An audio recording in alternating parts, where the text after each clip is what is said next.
The good cinema presents the gangster, the cop and the devil. ये movie सच्ची घटना पर आधारित है। साल 2005 चाओनान शहर में एक वाइट कार अपने आगे वाली कार को पीछे से ठोक देती है। ब्लैक कार का ओनर कार से उतरा और इंश्योरेंस क्लेम के लिए डेंट की फोटो लेने लगा। जिस आदमी ने उसकी कार को ठोका था वो उससे अजीबोगरीब बातें करने लगा और अगले ही पल उसने दूसरे आदमी पर छुरे से हमला कर दिया और फिर उसे उसकी ही कार में ले जाके मार डाला। फोटोग्राफर से लाश बनने में इस आदमी को ज्यादा देर नहीं लगी। खैर, इसके बाद किलर अपनी कार में बैठ के निकल गया। अगले दिन कोरियन सिंघम ताइसूक क्राइम सीन पर पहुंचा। सुराग की तलाश में वो लाश को देखने लगा। फिर उसने कार के पीछे वाला हिस्सा देखा जहां डेंट पड़ा हुआ था। ताइसूक के हिसाब से एक अच्छी लीड हो सकती थी। इसी बीच डोंगसू को दिखाते हैं जो बहुत ही पावरफुल गैंगस्टर बॉस होता है और जिसका अपना एक बहुत बड़ा गैम्बलिंग का बिजनेस था जो कि ऑफ कोर्स इलीगल होता है। वो एक मीटिंग में था अपने राइवल गैंग के लीडर के साथ। उनके बीच किसी बात को लेकर बहस हो रही थी जिस वजह से उनके चेले भी आपस में लड़ने लगे। डोंगसू ने पहले तो अपने बंदे की गुद्दी लाल करी और फिर दूसरे बंदे के मुंह में हाथ देकर उसके दांत निकाल लिए और बोला कि जब बड़े बात कर रहे हैं तो तुम लोग की आवाज़ कैसे आ रही है। ये देखकर दूसरे गैंगस्टर की हालत पतली होने लगी। डोंगसू ने उसे दांतों वाली शराब पिलाकर डील फाइनल कर ली।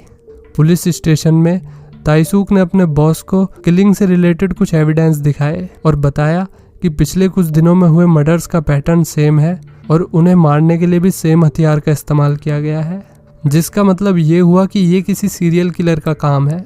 लेकिन उसके बॉस ने उसे लताड़ दिया। उन्हें लगा कि ताइसूक ज़्यादा ही हॉलीवुड मूवीज़ देख रहा है।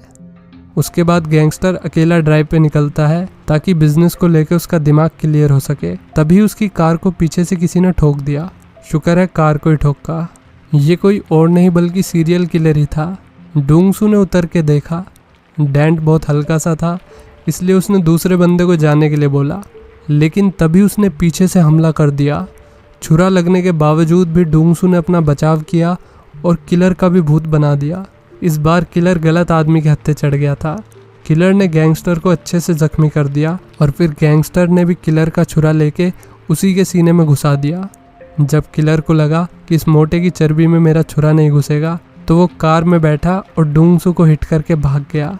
गैंगस्टर को जल्दी से हॉस्पिटल ले जाया गया।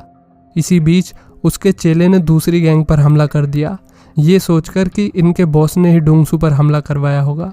दूसरी तरफ किलर खून रोकने के लिए अपने घाव पर स्टेपलर लगा रहा होता है। उसने अपनी कार वहीं छोड़ दी और कपड़े लेने के लिए एक आदमी को मार दिया। अगले दिन डोंगसू को होश आया। उसने अपने चेले को बताया कि वो आदमी दूसरी गैंग का बंदा नहीं था बल्कि वो तो कोई और ही था। उसने किलर की कार की डिटेल्स दी और कहा कि जल्द से जल्द उसे मेरे सामने लेकर आओ। तभी ताइसूक भी वहां पर आ गया। डोंगसू को पुलिस पर भरोसा नहीं था, इसलिए उसने रिपोर्ट नहीं की। जाते टाइम ताइसूक ने उसकी कार देखी जिस पर पिछले केसेस की तरह सेम डेंट था। डोंगसू ने किलर का स्केच बनवाया जो कि काफ़ी एक्यूरेट था। मुझे तो अपने दोस्तों की भी शक्ल याद नहीं रहती। खैर, मैं गैंगस्टर बॉस भी तो नहीं हूँ। डोंगसू ने अपने बंदों को किलर की तलाश में लगा दिया। वो उसे पुलिस से पहले पकड़ना चाहता था। इसी बीच किलर ने अपना अगला शिकार किया और उसका ट्रक ले लिया। ट्रक में एक और बंदा बैठा हुआ था। उसकी सर्जरी करते हुए किलर का छुरा गिर जाता है। कुछ टाइम बाद ताइसूक गैंगस्टर बॉस के इलीगल धंधों पे रेड पड़वा देता है, जिस वजह से उसकी गैंगस्टर डोंगसू से डायरेक्ट बात हो पाई। ताइसूक ने उसे बताया कि हमलावर एक सीरियल किलर है। डोंगसू को भी यही लग रहा था, नहीं तो कौन मादर सांड जैसे गैंगस्टर बॉस पे हमला करेगा। इस हमले की वजह से गुंडागर्दी की दुनिया में डोंगसू की रेपुटेशन गिरती जा रही थी, जिसका फायदा दूसरे गैंग वाले उठा रहे थे। इस सब की भरपाई किलर को पकड़ के ही हो सकती थी। डोंगसू के आदमियों को किलर की कार और उसका छुरा मिल गया। कुछ टाइम बाद डोंगसू ने फिर से ताइसूक को अपने घर पे बुलाया। उसने बताया कि एक गैंगस्टर की रेपुटेशन ही उसके लिए सब कुछ है। उसे दूसरी गैंग्स को बताने के लिए कि असली बॉस कौन है, जल्द से जल्द अटैकर को पकड़ना होगा, जिसके लिए उसे ताइसूक की ज़रूरत थी। उसने पुलिस वाले के साथ एक डील करी कि जिसके भी हाथ डेविल पहले लगा वो उसका हो जाएगा। ताइसूक सोच रहा था कि वो किलर को पकड़ के कोर्ट ले जाएगा, जबकि डोंगसू उसे कुत्ते की तरह पीटना चाहता था। डील के बाद डोंगसू ने बताया कि उनकी सभी बातें रिकॉर्ड हो रही थी। अब ताइसूक उसे धोखा नहीं दे सकता। डोंगसू ने पुलिस वाले को किलर का स्केच देकर काम पे लगा दिया। डील की वजह से ताइसूक और उसके साथियों को डोंगसू के वेयरहाउस में जाने की परमिशन मिल गई, जहां किलर की कार खड़ी थी। उन्होंने डीएनए सैंपल्स की तलाश करना शुरू कर दिया। इसी बीच डोंगसू ने अपना आदमी भेजा दूसरी गैंग के बॉस को मारने के लिए, जिसे दांत वाली दारू पिलाई थी शुरू में। वो उसकी गिरी हुई रेपुटेशन का फायदा उठा रहा था, इसलिए डोंगसू ने उसे मरवा दिया, वो भी किलर के छुरे से। कार से मिले डीएनए की रिपोर्ट आ गई। ये डीएनए पिछले सभी क्राइम सीन से मैच कर गया। साथ ही साथ सेम डीएनए खंजर पर भी मिला, जो डोंगसू के आदमियों ने क्राइम बॉस की बॉडी पर ही छोड़ दिया था। अब ये सारे मर्डर्स सीरियल किलिंग्स के तौर पे दर्ज कर लिए गए और अब इस केस में पूरा का पूरा डिपार्टमेंट इन्वॉल्व हो गया। ताइसूक बड़े गुस्से में डोंगसू के पास गया। गैंगस्टर ने उसे बढ़िया करके छेद दिया। डोंगसू ने माना कि उसने उसके राइवल गैंगस्टर को मरवाया है। ये नई खबरें तेजी से देश में फैलने लगी। सीरियल किलर ये सब टीवी में देख रहा था और वो बहुत गुस्से में था, क्योंकि क्राइम बॉस का मर्डर उसके सर मर दिया गया था। इसलिए वो क्राइम बॉस की तेरवी पे गया, पूड़ी खाने नहीं बल्कि एक लेटर देने, वो भी क्राइम बॉस के असिस्टेंट को। लेटर में लिखा था कि क्राइम बॉस की मौत मेरे छुरे से हुई है, लेकिन किसी और के हाथों। उसने डोंगसू की तरफ इशारा कर दिया, जो यहीं पर बैठा हुआ था। उसी रात किलर ने फिर सेम पैटर्न में एक बंदा मार दिया। अगले दिन ताइसूक और डोंगसू सुराग की तलाश में लगे हुए थे। जैसे ही ताइसूक को स्टीयरिंग व्हील पर एक फिंगरप्रिंट मिला, तभी राइवलरी गैंग के आदमी वहां पर आ गए। उन दोनों ने एडी चोटी का जोर लगा के सबको धाराशायी कर दिया। इसके बाद सियोजिन ने ताइसूक को स्टीयरिंग व्हील से मिले फिंगरप्रिंट की रिपोर्ट दी। इस फिंगरप्रिंट वाले बंदे की मिसिंग रिपोर्ट पहले से ही दर्ज थी। ताइसूक उसके घर गया, जिसमें बहुत सारे ग्रीन टैंक रखे हुए थे। वहां पर और भी काफी सारी चीजें थी, जैसे कि शैतानी किताब, दवाई की बोतलें। उसे सस्पेक्ट की फोटो भी मिली, जो डोंगसू के स्केच से मैच कर रही थी। वो तुरंत ऑफिस जाता है और इस आदमी के बारे में सारी जानकारी निकालने के लिए कहता है। दूसरी तरफ डोंगसू बिजनेस मीटिंग में था, जहां एक आदमी उसकी फिरकी लेने लगा, वो भी उसके सामने बैठ के। मरना तेरे को डर नहीं लगता? पहले तो डोंगसू हंसा, फिर उसने कस के चमाट मारा और मारता ही रहा जब तक कि वो आदमी मर नहीं गया। तभी ताइसूक ने उसे किडनैपर का वॉइस मैसेज भेजा और डोंगसू ने मैसेज सुन के कन्फर्म कर दिया कि यही सीरियल किलर है। किलर का नाम कांग योंग था। उसके बारे में थोड़ी जानकारी जुटाने के बाद पता चला कि बचपन में उसका बाप उसे खूब मारता था। सीरियल किलर बनने की पहली रिक्वायरमेंट ही ये है कि आपका बाप भी साइको हो। खैर, इसके बाद डोंगसू ने ग्योंग की फोटो सभी में बांट दी और फिर उसकी पूरी गैंग उसे ढूंढने में लग गई। उन्होंने शहर का चप्पा चप्पा छान मारा, पर उन्हें कामयाबी हाथ नहीं लगी। एक दिन डोंगसू बस का इंतजार कर रहा था। तेज बारिश हो रही थी, इसलिए उसने अपनी छाता लड़की को ऑफर करी। पहले तो बच्ची ने मना कर दिया, पर डोंगसू के जोर देने पर उसने छाता ले ली। ताइसूक भी वहां पर आ गया और उस बच्ची से कहने लगा कि तुम्हें अनजान लोगों से सामान नहीं लेना चाहिए, वे बदमाश भी हो सकते हैं। बच्ची ने पलट के जवाब दिया कि मुझे तो आप ही बदमाश लग रहे हो। Savage reply. खैर, वो डोंगसू के अम्ब्रेला के लिए थैंक यू बोलकर बस में बैठ गई। दरअसल किलर भी इसी बस में बैठा हुआ था, लेकिन किसी ने ध्यान नहीं दिया।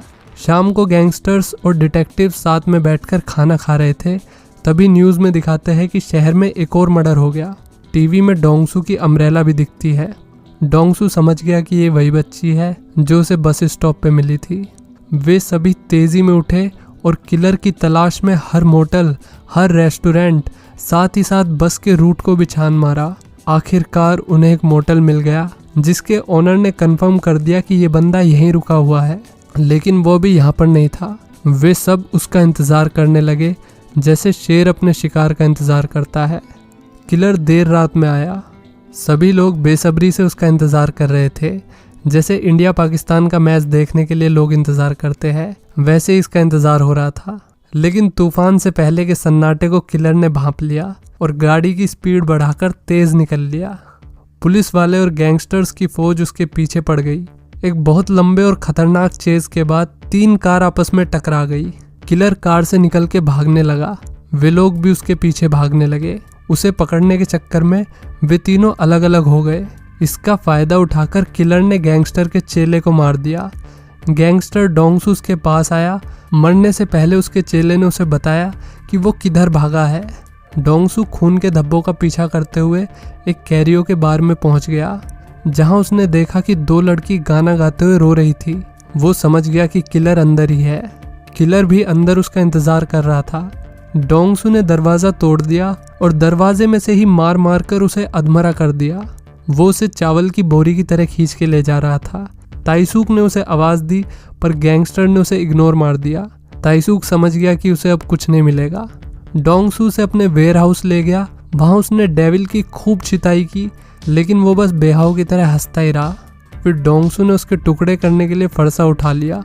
तभी ताइसूक वहां पर आ गया। कार से टकराने की वजह से गैंगस्टर बेहोश हो जाता है और ताइसूक किलर को अपने साथ ले गया। वो उसे पुलिस स्टेशन ले आया, जहां सभी लोग सीरियल किलर को देखकर शॉक रह गए। अगले दिन पुलिस ने डोंगसू के धंधों पर मल्टीपल रेड मारी। दूसरी तरफ पुलिस स्टेशन में पुलिस वाला किलर से पूछताछ कर रहा था। पूछताछ के दौरान साइको एकदम शांत रहा, जबकि ताइसूक को गुस्सा आ रहा था क्योंकि उसके पास किलर के खिलाफ मजबूत सबूत ही नहीं थे। किलर ने केमिकल की मदद से अपने फिंगरप्रिंट भी मिटा रखे थे ताकि उसे मर्डर वेपन से जोड़ा ही न जा सके। वो पहले से इस सब के बारे में सोच के चल रहा था। उसने सेम बातें कोर्ट में दोहराई कि मैं अबला पुरुष हूँ, हम लड़के हैं, हमारे साथ ऐसे ही होता है, मैं निर्दोष हूँ वगैरह वगैरह। जज भी उसे सजा देने में हिचकिचा रहा था। सभी विक्टिम्स की फैमिली यहाँ पर बैठी हुई थी। वे सिर्फ अब न्याय चाहते थे। फिर प्रोसिक्यूटर ने एक गवाह को बुलाया, एक लौता गवाह जो डेविल के हमले से बच गया था, डोंगसू। पिछली रात ताइसूक मदद मांगने के लिए गैंगस्टर के पास गया था। उसने कहा कि हम दोनों किलर को मारना चाहते हैं, तो इसके लिए हमें कानून का सहारा लेना चाहिए। उसने एक रिकॉर्डिंग भी प्ले करी जिसमें डोंगसू ने कन्फेस किया था कि उसने ही राइवल गैंग के लीडर को मारा है। अब उसके पास पुलिस वाले की बात मानने के अलावा और कोई चारा नहीं था। डोंगसू ने ईमानदारी से अपना बयान दिया कि ग्योनहो ने उस पर छुरे से हमला किया था। डिफेंस अटर्नी ने बीच में उंगली करते हुए बोला कि हम एक क्रिमिनल पे भरोसा कैसे कर सकते हैं। डोंगसू ने जवाब देते हुए कहा कि अगर ये तुम्हारे घर वालों को मारता तब तुम शायद ये बात नहीं कहते। इस सब के बावजूद किलर उस पर हंस रहा था। तब डोंगसू खड़ा हुआ और उसने अपनी शर्ट निकाल के पूरे कोर्ट को दिखाया कि उसने कहाँ कहाँ उसे छुरा मारा था। उसने स्केच भी दिखाया जो उसने हमले के ठीक बाद बनवाया था। डोंगसू ने किलर के हाथ से लिखा हुआ लेटर भी दिखाया जिसमें लिखा था कि खून मेरे ही छुरे से हुआ है। डोंगसू ने दूसरा हिस्सा फाड़ दिया था और आखिर में डोंगसू ने बताया, उस रात मैंने भी ग्योंगहो की छाती में छुरा घुसाया था, अभी भी उसका निशान होगा। और जब उन्होंने चेक किया तो निशान बिल्कुल वहीं था जहाँ गैंगस्टर ने बताया था। ये सब देखते हुए जज साहब ने किलर को मौत की सज़ा सुना दी और साथ ही साथ डोंगसू को भी जेल भेजने का आदेश दे दिया। लेकिन उसकी गवाही की वजह से उसकी सज़ा कम हो गई थी और ताइसूक को प्रमोशन मिल गया। डोंगसू जेल में जाता है जहां उसके सभी आदमी उसे झुककर सलाम करते हैं। दूर बेंच पे एक लकड़बग्गा बैठा हुआ था जिसे देखकर डोंगसू हंसने लगा।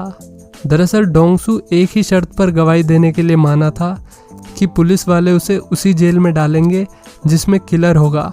इसके बाद डोंगसू रस्सी लेके डेविल के पास जाता है जब वो नहा रहा था। उसने कहा जो खेल हमने शुरू किया है उसका खत्म होना भी ज़रूरी है। तभी वो हंसने लगा और किलर बस रो ही देता तभी मूवी खत्म हो गई। गाइस, कोरियन नाम लेते हुए जीभ टेढ़ी हो गई आज।